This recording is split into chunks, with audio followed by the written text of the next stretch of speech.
बिस्मिल्लाहिर्रहमानिर्रहीम। अस्सलाम वालेकुम नाज़रीन, आप यूट्यूब चैनल देख रहे हैं। मैं इमरान खान हूँ। सबसे पहले तो आयतुल्लाह ख़ामनई का नमाज जनाजा अभी तक अदा नहीं किया गया, उनकी तदफीन का अमल नहीं हुआ। और उसके पीछे वजह यह है कि ईरानी इंटेलिजेंस के पास इस बात की इतला है कि उनके नमाज जनाजा को निशाना बनाया जा सकता है, क्योंकि यहाँ पर कोई उसूल तो रहे नहीं जंग के। फ्यूनरल को भी निशाना बनाया जा सकता है, किसी किस्म के कोई ज़ाब्ते कोई कवानीन तो अब है नहीं। जिसके पास ताकत है वो ताकत से जवाब दे रहा है, और दुश्मन जहाँ नज़र आए उसको वहीं पर मार दो। किसी किस्म का कोई उसूल नहीं है, कोई अस्पताल, कोई स्कूल, कोई एम्बुलेंस, कुछ भी महफूज नहीं है। इस वक्त खौफनाक बमबारी हो रही है ईरान में। तो ऐसे में उन्हें ये इंटेलिजेंस मिली कि अगर आयतुल्लाह ख़ामनई का नमाज जनाजा पढ़ाया गया तो वहाँ पे फैमिली के लोग भी होंगे, वहाँ पे दूसरे अहम लोग भी आएंगे, तो इस मौका पर निशाना बनाया जा सकता है। लिहाजा ये तकरीबात मनसूख कर दी गई हैं। अब ये क्या करेंगे, किस तरीके से करेंगे ईरानियन, इसके बारे में कोई इंफॉर्मेशन फिलहाल नहीं है, लेकिन ईरान के लिए और बहुत बड़े बड़े चैलेंजेस खड़े हो गए हैं। नंबर एक तो यह है कि चेन ऑफ कमांड को ईरान को अब बरकरार रखना पड़ेगा, क्योंकि अमेरिका बड़े खौफनाक अटैक कर रहा है। इसकी एक गवाही जो है वो बीबीसी की एक रिपोर्ट भी है। अमेरिका ईरान में हर उस चीज़ को निशाना बना रहा है जो उसे नुकसान पहुंचा सकती हो। अमेरिका की हालिया कार्रवाई के इब्तदाई 24 घंटों में, ये पहले 24 घंटों में ईरान के ऊपर जितने अमेरिका ने बम मारे हैं ना, या जितने हमले किए हैं, इराक के ऊपर जब अमेरिका ने हमला किया था 2004 में, जब सद्दाम वाला एपिसोड हुआ था, तो उस वक्त भी इतने हमले नहीं किए गए थे। ये उससे दुगने हैं।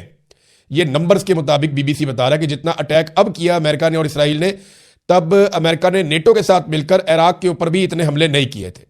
ईरान जो है वो इराक से काफ़ी बड़ा मुल्क है। तो पहला जो बड़ा चैलेंज ईरान के लिए है वो यह है कि चेन ऑफ कमांड को किसी तरह बरकरार रखना, कि मुल्क जो है वो एक कंट्रोल में लाए, एक सेंट्रलाइज सिस्टम हो जो पूरे मुल्क को कंट्रोल करे। अभी तक उन्होंने हैरत अंगेज तौर पे ये काम करके दिखाया। मिसाल के तौर पे ख़ामनई ने शहादत से पहले बहुत सारे लोगों को यह बता दिया था कि 2-2, 3-3 लोग, 4-4 लोग अपने नीचे मुकर्रर करो कि अगर मैं मारा जाऊंगा तो वो काम करेगा, वो मारा जाएगा तो वो काम करेगा, और वो मारा जाएगा तो वो काम करेगा। तो इस तरह से उन्होंने चेन ऑफ कमांड बनाई थी। वो सिस्टम अभी काम कर रहा है, लेकिन ये कब तक काम करेगा, ये ईरान का एक बहुत बड़ा चैलेंज है कि उनका सिस्टम कोलैप्स ना करे, उनकी फौज बिखर ना जाए, उनके लोग जो है वो एक कमांड के नीचे आए और कम से कम एक हिकमत अमली के साथ मिलकर कोऑर्डिनेशन के साथ ये टाइम गुजारें। ये बड़ा मुश्किल है, बहुत मुश्किल है। ये जो लोग समझते हैं इसको, उनको आइडिया है कि ये ईरान के लिए बहुत बड़ा चैलेंज होगा। दूसरा, जो अंदरूनी गद्दार है उनसे उनको निपटना पड़ेगा फौरी तौर पर। बार बार इंफॉर्मेशन लीक होती है, बार बार इसराइल को पता चलता है। अब इसराइल जो है वो कुछ खबरें चला रहे हैं, हमने कैमरे हैक कर लिए, ये कर लिए, वो कर लिया। नहीं, ह्यूमन इंटेलिजेंस सबसे इंपॉर्टेंट जो होती है वो ह्यूमन इंटेलिजेंस होती है। टेक्नोलॉजी भी है, लेकिन ह्यूमन इंटेलिजेंस बहुत इंपॉर्टेंट है, और उसके बगैर मुमकिन नहीं होता। तो जो अंदर गद्दार हैं उनसे भी इनको निपटना पड़ेगा। फिर जो कुर्दों के इलाके हैं, ईरान का जो मगरबी एरिया है, वहां पे ईरान को ज्यादा तवज्जो देनी पड़ेगी, क्योंकि अमेरिका ने वहां पे सूरत को भांप लिया है। CNN की एक रिपोर्ट के मुताबिक उसमें दावा किया गया है कि अमेरिका मगरबी साइड से ईरान में दाखिल होने की कोशिश कर सकता है, और इसके लिए वो कुर्दों को सपोर्ट करेगा। वहां बड़ी खौफनाक बमबारी भी की है अमेरिका ने और इसराइल ने, और जो ईरानी फौज है उनकी पोस्टों को, उनके ठिकानों को वहां पे निशाना बनाया, और उन्हें काफ़ी नुकसान पहुंचाया ईरान का इस जगह पे। और वो कोशिश कर रहे हैं कि यहां से कुर्द खड़े हो जाएं, उनको हथियार दिए जाएं, जदीद हथियार कुर्दों को फराहम किए जाएं, और उसके बाद यहां से एक शोरिश पैदा की जाए और इधर से घुसने की कोशिश करें। लेकिन ये तुर्की वाली साइड है, याद रखिएगा। यहां तुर्की अमेरिका के साथ अगर कोऑपरेट करेगा, यही तो ईरान के जर्नल ने ये कल खबरदार किया था तुर्की को कि आपने दुश्मन का साथ नहीं देना, वरना आज हमारी बारी है तो कल आपकी बारी आ जाएगी। तो ये बारी बारी सबको मारेंगे। अब ये वहां से देखिए, दो ही एरियाज हैं जहां से दाखिल हुआ जा सकता है, एक पाकिस्तान साइड है और एक तुर्की साइड है। तो अभी देखते हैं इसके ऊपर क्या होता है, बाद में बात करेंगे। बहरहाल ये कुर्दों वाला जो एरिया है, यहां पे काफी एहतियात करनी पड़ेगी ईरान को। अरब ममालिक को किसी ना किसी तरह ईरान को अंगेज करके रखना पड़ेगा। देखिए, ईरान ने किसी एक भी अरब को अभी तक कत्ल नहीं किया, इतने मिसाइल मारे, इतने ड्रोन मारे, लेकिन उनकी कोशिश है सिर्फ अमेरिकन को नुकसान पहुंचे। वो अपनी इंटेलिजेंस की बुनियाद के ऊपर, और जो रशिया और चाइना उसकी सैटेलाइट में मदद करते हैं उसकी बुनियाद के ऊपर, ईरान जो अटैक करता है उसमें वो कोशिश करता है कि अरबों को नुकसान ना हो, अरब के जो शहरी हैं या उनका अपना कोई ज़ाती नुकसान ना हो। वो सिर्फ अमेरिकन जो टारगेट्स हैं वहां पे उनके ऊपर हमले कर रहा है। अरबों को अंगेज करके रखना पड़ेगा। लेकिन अभी कोई ऐसी खबर नहीं आई कि ईरानी सफीर को तलब कर लिया गया, वहां पे बुला के कोई, वो वार्निंग तो जारी कर रहे हैं बार बार अरब ममालिक, हमलों को रोकने के लिए इंटरसेप्टर्स भी इस्तेमाल कर रहे हैं, लेकिन जवाबी हमला ईरान के ऊपर नहीं किया। तो ईरान को ये किसी ना किसी तरह मैनेज करना होगा कि जो खलीजी ममालिक हैं उनके साथ ज्यादा बिगाड़ पैदा ना हो। फिर जो मिसाइल और ड्रोन साइट्स हैं ईरान की, जो खुफिया हैं, जिनके बारे में अमेरिका को पता नहीं है, उन्हें चलाने का निज़ाम और अमरीकी और इसराइली हमलों से उनको मुकम्मल तौर पर महफूज रखना होगा कि ये ड्रोन कहाँ पहुंचाने हैं, कहाँ से चलाने हैं, ये मिसाइल कहाँ पहुंचाने हैं, कहाँ से चलाने हैं, सबको खुफिया उन्हें रखना पड़ेगा लंबे अरसे तक, जब तक ये लड़ाई चल रही है। और जो प्रोडक्शन है उनकी ड्रोन्स की और मिसाइलों की, वो ईरान को बरकरार रखनी पड़ेगी। बहुत बड़ा चैलेंज है ईरान के लिए। फिर खुराक और हथियारों के जो ज़खायर हैं उनको भी मुस्तहकम रखना पड़ेगा। ये हैं वो बड़े चैलेंजेस जिनका ईरान को सामना है। लंबे अरसे तक ये सारा कुछ करना बहुत मुश्किल है, नामुमकिन जैसी चीज़ों में से है, लेकिन ईरान ने अभी तक करके दिखाया है। अमेरिका ने मैंने आपको बताया कि बहुत बदतरीन बमबारी की है ईरान के ऊपर, और वो लगातार कर रहे हैं, जगह जगह अपने टारगेट अचीव कर रहे हैं। ऐसा नहीं है कि ईरान को नुकसान नहीं हो रहा। ईरान के बहुत सारे शहरों में, लगभग ईरान के 24-25 सूबे हैं जो मुतासर हो चुके हैं, और बहुत दूर तक अमेरिकन जाके अटैक कर रहे हैं, इसराइली जाके अटैक कर रहे हैं। क्योंकि देखो, जो एयर डिफेंस है वो ईरान के पास नहीं है, और वो कंप्रोमाइज हो चुकी है। वहां पे अमेरिकन और इसराइली तैयारे आते हैं और हमले करते हैं।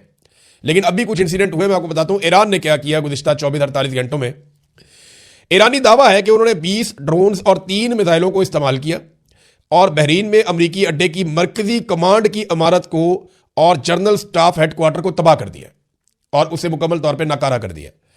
और इसके बाद जनाब वो बता रहे हैं कि 73 मिसाइलों की मदद से और 91 ड्रोन्स की मदद से बहरीन में लगे हुए अमरीकी एयर डिफेंस सिस्टम को ईरान ने तबाह कर दिया।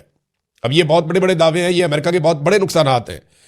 कुछ इतलात ये भी आ रही हैं कि यूएई में दुनिया का सबसे महंगा एयर डिफेंस सिस्टम है जो अमेरिका का लगा हुआ है, उसे भी हमला करने के बाद नकारा बनाया गया है। इसके हवाले से कुछ सैटेलाइट तस्वीर भी सोशल मीडिया पर शेयर की जा रही है। फिर एक अमरीकी F-35 तैयारा गिरकर तबाह हुआ ईरान में। ये F-35 को दुनिया का जदीद तरीन तैयारा इस वक्त कहा जाता है। दुनिया में इसकी बड़ी डिमांड है, लेकिन ये बहुत महंगा तैयारा है। इसराइली फौज भी इसे इस्तेमाल करती है, अमेरिकन फौज भी इसे इस्तेमाल करती है। ये ईरान के शुमाल में लुआसान में ये गिराया गया है, यहाँ पे पहाड़ियाँ हैं, उनके अंदर ये तैयारा गिरा है, और इसको ईरानी एयर डिफेंस सिस्टम ने निशाना बनाया है मुबैना तौर पर। क्योंकि चाइना से इन्होंने HQ-9 लिया हुआ है एयर डिफेंस सिस्टम, तो दावा ये किया जा रहा है कि शायद उसके जरिए से गिराया गया है। और पायलट जो है उसको पहाड़ों में तलाश किया जा रहा है कि इसके जो पायलट है F-35 का वो किधर है जी, उसको ढूंढो। अब देखते हैं कि ये पायलट ईरान के हत्थे लगता है, नहीं लगता, क्या होता है। अमेरिका के 7 रेडार सिस्टम मुकम्मल तौर पे तबाह हुए हैं। इस हवाले से जो खबर है वो मैं आपको उसकी तफसील बता देता हूं। अमेरिकी अखबार न्यूयॉर्क टाइम ने दावा किया है कि ईरान ने मशरिक़ वस्ता में अमेरिका के 7 रेडार सिस्टम तबाह कर दिए हैं। इसी अखबार के मुताबिक, न्यूयॉर्क टाइम के मुताबिक, सैटेलाइट तस्वीर से अमेरिकी तनसीबात की तबाही की तस्दीक हो गई है। ईरान ने अमेरिकी फौज का कम्युनिकेशन सिस्टम तबाह करने की कोशिश की है। कतर, बहरीन, कुवैत, सऊदी अरब और मुत्तहिदा अरब अमारात में अमेरिकी तनसीबात को निशाना बनाया गया है। अखबार के मुताबिक सेंटकॉम के तर्जुमान ने इस हवाले से बात करने से इनकार किया है, गुरेज किया है। तहम बहरीन में अमेरिका का सबसे बड़ा रेडार सिस्टम तबाह हो गया है, यहां पर भी तस्दीक हो रही है। बहरीन में अमेरिकी रेडार सिस्टम नेवल ऑपरेशन की निगरानी करता था। यह बहुत बड़ी तबाही है जो हो रही है अमेरिका की। इसमें ना CNN बहुत खौफनाक रिपोर्टिंग कर रहा है, लेकिन CNN वैसे भी ट्रंप के खिलाफ है, फॉक्स न्यूज ट्रंप के हक में है, तो ट्रंप आमतौर पे CNN को निशाना भी बनाते रहते हैं। तो CNN अब बदला ले रहा है, वो बता रहा है हर चीज खुल के। तो CNN ने जो रिपोर्टिंग की है वो डोनाल्ड ट्रंप के लिए मसाइल पैदा कर रही है अमेरिका में। वो सैटेलाइट तस्वीरें दिखा रहे हैं, वो बार बार दिखा रहे हैं, जनाब ये देखें जगह पहले ठीक होती थी, ये देखें अब तबाह हो गई है। तो CNN सबूतों के साथ डोनाल्ड ट्रंप की मंजी अमेरिका में ठोक रहा है। अब 9 अड्डों पर हमले किए गए हैं CNN के मुताबिक, और उन्हें तबाह किया गया है। ये अमेरिका के मुख्तलिफ ममालिक में अड्डे हैं, और इस पर उन्होंने एक रिपोर्ट भी जारी की है। फिर उन्होंने बताया कि बहरीन में सैटेलाइट कम्युनिकेशन टर्मिनल हिट हो गया है। इसकी उन्होंने वीडियो भी दिखाई कि जनाब ये अमेरिकी हेलीकॉप्टर भी तबाह हो गए वहां पे एक जगह पे, इसी एक अड्डे के अंदर, और कम से कम 5 सैटेलाइट कम्युनिकेशन टर्मिनल अमेरिका के तबाह हो गए हैं। इसमें ना मैं आपको एक ऑडियो सुनाता हूं CNN की, ये जो डॉक्यूमेंट्री उन्होंने बनाई है, ये बड़ी इंटरेस्टिंग है। आप ये सुनेंगे, ये चंद सेकंड में आपको पता चलेगा कि एक्चुअली उनके साथ हुआ क्या है। ये सुनिए नाज़रीन। At least 9 U.S. military positions have been hit in less than 48 hours. These are relatively close targets. They're much nearer to Iran than its usual target, Israel. वो कह रहे हैं जी 9 साइट्स को निशाना बना दिया है, और 48 घंटों के अंदर ईरान ने, और इसराइल के ऊपर ईरान अलग से अटैक्स कर रहा है। अब अमेरिका के अंदर क्या हो रहा है? अमेरिका के अंदर ब्रीफिंग दी गई है अमेरिका के कांग्रेसमैन को, सेनेटर्स को। वो सर पकड़ के बैठ गए कि ब्रीफिंग के अंदर उनको समझ नहीं आई। ब्रीफिंग से निकलने वाले लोगों ने क्या कहा, जरा ये सुनिए। सबसे पहले ये वुमेन कांग्रेसमैन है मिलानी, ये कहती हैं जी कि मैं अभी एक जंग से मुतालिक ब्रीफिंग से निकली हूं। ट्रंप इंतजामिया से मेरा सवाल था क्या उन्होंने कभी अमेरिकी आइन को पढ़ा है? ट्रंप हुकूमत यह तक वादे नहीं कर सकी कि वो ईरान के साथ जंग में क्यों है, जंग के बाद का मंसूबा क्या है या इसकी कानूनी बुनियाद क्या है। उन्हें बिल्कुल कोई अंदाजा नहीं कि क्या हो रहा है। यह तो जनाब एक सेनेटर ने कहा। एक और खातून सेनेटर है एलिजाबेथ वारन, उन्होंने कहा कि मैं अभी अभी ईरान के हवाले से एक अहम मीटिंग से आ रही हूं। अमरीकी बाशिंदे ठीक परेशान हो रहे हैं। ट्रंप को कुछ समझ नहीं आ रही कि उसने इस गैर कानूनी जंग में बिला वजह अमरीका को क्यों धकेल दिया है और अब इस अजाब को खत्म कैसे करेगा। यह जनाब एक और सेनेटर का स्टेटमेंट है। सेनेटर क्रिस मर्फी, उनका भी स्टेटमेंट है। उन्होंने कहा मुझे जो ब्रीफिंग दी गई है इसमें बताया गया कि ईरान के ड्रोन का हमारे पास कोई हल नहीं है। इसका मतलब यह है कि इस जंग में मजीद अमेरिकन अपनी जानें देंगे। हम इस गैर आईनी और गैर कानूनी जंग पर सेनेट में बहस करके हमें वोटिंग करवानी चाहिए। यह तो डोनाल्ड ट्रंप के लिए बड़ा मसला बन जाएगा अगर वहां पे वोटिंग हो जाती है तो। चक स्कमर, ये एक और जनाब अकलियती रहनुमा है सेनेट के अंदर, एक और सेनेटर हैं। अब ये कहते हैं मैं इंटेलिजेंस ब्रीफिंग से पहले की निस्बत अब ज्यादा तशवीश के साथ बाहर निकला हूं। मैं मुतमईन नहीं हुआ। अगर जंग के हक में मुकदमा मजबूत होता तो इसकी वजह एक जैसी और वादे होती, लेकिन यहां तो हर घंटे जंग का जवाब ही बदल रहा है। कभी रिजीम चेंज, कभी जौहरी हथियार, कभी मिसाइल, कभी दिफा, कभी पेशगी हमला। आखिर असल वजह क्या है? जब जवाब बार बार तब्दील हो तो इसका मतलब है कि कोई वाज़ेह हिकमत अमली मौजूद नहीं है। यहां कोई हिकमत अमली नजर नहीं आ रही है। जनाब ये सूरत हाल है अमेरिका के अंदर और लगातार तनकीद हो रही है। तो नादरीन ये सूरत हाल है अमेरिका के अंदर। अमेरिकन अपने सेनेटर्स को और कांग्रेसमैन को मुतमईन नहीं कर पा रहे। अमेरिकन हुकूमत के पास कोई जवाब नहीं है, कोई आईनी और कानूनी जवाब नहीं है। लेकिन डोनाल्ड ट्रंप के साथ हुआ क्या? मादुरो को उठाने के बाद डोनाल्ड ट्रंप का कॉन्फिडेंस बहुत बढ़ गया कि हम किसी मुल्क में जाएंगे वहां की क्यादत को भी उठा लेंगे। डोनाल्ड ट्रंप का एतमाद बढ़ता जा रहा था। शहबाज शरीफ जैसे लोग उनकी पॉलिश कर रहे थे और उसकी वजह से डोनाल्ड ट्रंप को लगा कि वो जो कर सकते हैं वो कोई नहीं कर सकता और वो बहुत ताकतवर है। इसके बाद जिस तरह उन्होंने बोर्ड ऑफ पीस बनाया उससे उनका कॉन्फिडेंस और बढ़ गया। तो नेतन्याहू ने चढ़ा के डोनाल्ड ट्रंप को ईरान से लड़वा दिया और अब डोनाल्ड ट्रंप एक ऐसी लड़ाई में फंस गया जिसकी वजह से मिडिल ईस्ट में अमेरिका के तकरीबन तमाम अड्डे मुतासर हो गए और अमेरिकन का वहां रहना मुश्किल हो गया और पूरी की पूरी दुनिया स्टक हो गई। और इसका कोई जवाब डोनाल्ड ट्रंप के पास इस वक्त नहीं है। जहां ईरान के लिए बहुत बड़े बड़े चैलेंजेस हैं वहां डोनाल्ड ट्रंप भी बहुत बुरी तरह फंस गया है और अब बचने का रास्ता सिर्फ एक ही है कि आपको पीछे हटना पड़ेगा या कामयाबी साबित करनी पड़ेगी, और कोई रास्ता नहीं है। नादरीन आबनाए हरमज अभी तक बंद है। सिर्फ वहां से चीन का तेल जा रहा है और किसी का नहीं जा रहा। और चीन का तेल इसलिए जा रहा है कि चाइना सबसे बड़ा खरीदार है ईरान के तेल का भी। ईरान अपना 90% तेल लगभग चाइना को बेचता है और चाइना 400 अरब डॉलर की इन्वेस्टमेंट ईरान के अंदर करने का इरादा भी रखता है। अमेरिका के अरबों डॉलर खरीद के अंदर डूब रहे हैं जबकि खलीजी ममालिक का भी बहुत पैसा जाया हो रहा है। इस वक्त तक की इतला के मुताबिक जो खलीजी ममालिक के इंटरसेप्टर्स हैं वो खत्म हो रहे हैं और एक रिपोर्ट आई है द इकोनॉमिस्ट की। वो रिपोर्ट ये बता रही है कि खलीजी ममालिक जिस तेजी से इंटरसेप्टर्स को इस्तेमाल कर रहे हैं इतनी तेजी से अमेरिका बना भी नहीं सकता। वो एक एक दिन में इतने मिसाइल दाग रहे हैं खलीजी ममालिक सिर्फ हमलों को रोकने के लिए जितने मिसाइल अमेरिका एक महीने में नहीं बना सकता। तो ये इस्तेमाल जो है ये किल्लत पैदा कर देगा इंटरसेप्टर्स की और उसके बाद ये मौजूद नहीं होंगे। जब ये खत्म हो जाएंगे तो फिर ईरान के पास ज्यादा फ्री हैंड होगा और ईरान ये कह रहा है कि उसने अपने बेहतरीन हथियार को इसलिए बचाकर रखा है कि जब इंटरसेप्टर्स खत्म हो जाएंगे तब वो इन हथियारों का इस्तेमाल करेगा। अब नाज़रीन थोड़ा सा आपको बताते हैं कि यूरोप क्या कर रहा है। यूरोप में ना कम से कम 3 अभी तक खड़े हो गए हैं डोनाल्ड ट्रंप के खिलाफ। सबसे पहले स्पेन के वज़ीर आज़म खड़े हुए, उन्होंने स्टेटमेंट दिया कि जंग ही गलत है, ये गैर कानूनी गैर आईनी जंग है। और नेतन्याहू के खिलाफ उन्होंने स्टेटमेंट भी दिया। उन्होंने कहा नेतन्याहू जो है ये कातिल है गजा के बच्चों का और ये जंगी मुजरिम है और हम ऐसी चीज का हिस्सा नहीं बन सकते। और उन्होंने अपने अड्डे देने से भी इनकार कर दिया। डोनाल्ड ट्रंप ने बाद में धमकी दी जनाब हम जब चाहेंगे इस्तेमाल कर लेंगे, हमें कोई नहीं रोक सकता। और तजारती पाबंदियां भी लगा दी स्पेन के ऊपर। तो स्पेन के वज़ीर आज़म ने दोबारा जवाब दिया। उन्होंने कहा हम अपना मामला देख लेंगे, यूरोपीय यूनियन के साथ अमेरिका अपने मुआहदों की पासदारी करे। तो स्पेन तो डट के खड़ा हो गया मजबूती के साथ। दूसरी तरफ जो फ्रांसीसी सदर मैक्रोन है उन्होंने भी इस लड़ाई की मुखालफत कर दी है। वो भी सामने आकर खड़े हो गए हैं कि जनाब ये लड़ाई ठीक नहीं हो रही और इस लड़ाई को कोई जवाब फराहम नहीं किया जा सकता। इसके अलावा सर्बिया के सदर ने भी कहा है कि ये जो इक़दाम किए गए हैं इनसे दुनिया जहन्नुम बन जाएगी अगर होश के नाखून ना लिए गए तो ये कम से कम 3 लोग खड़े हो गए हैं और आहिस्ता आहिस्ता ऐसा लगता है कि यूरोप अमेरिका के इस एडवेंचर के खिलाफ खड़ा हो जाएगा। और नेतन्याहू ने अमेरिका को फंसा दिया एक दलदल के अंदर।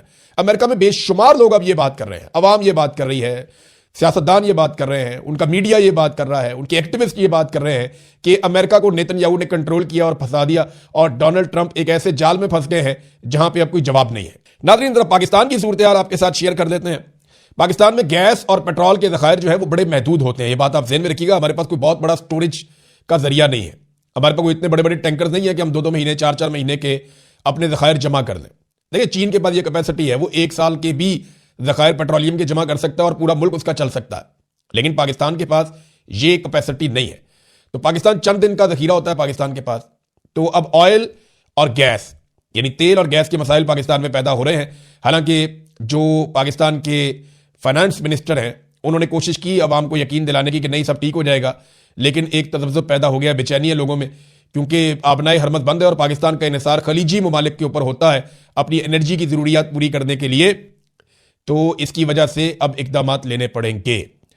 और एक चीज़ और है, पाकिस्तान तहरीक इंसाफ ने उस कौमी सलामती की मीटिंग के अंदर हुकूमत के साथ बैठने से इनकार कर दिया जो हुकूमत ने बुलाई थी। यानी उसके अंदर हुकूमत ने कहा जी हम कोशिशें कर रहे हैं, कुछ ईरान के बारे में बताया, कुछ अफगानिस्तान के बारे में बताया, लेकिन पाकिस्तान तहरीक इंसाफ उसमें गई नहीं। तहरीक इंसाफ उसमें क्यों नहीं गई, उसका मौक़िफ़ आपको मैं बता देता हूँ। तहरीक इंसाफ ने कहा कि हमारा वादे मौक़िफ़ है, ब्रीफिंग पार्लियामेंट के अंदर होनी चाहिए, या वज़ीर आज़म हाउस के अंदर बुला के आप सेलेक्टिव ब्रीफिंग ना करें। फजलुर रहमान जाके बैठ गए। देखिए फजलुर रहमान के बारे में मैंने आपको 1000 मरतबा कहा है कि फजलुर रहमान गवर्नमेंट है, अपोजिशन नहीं है।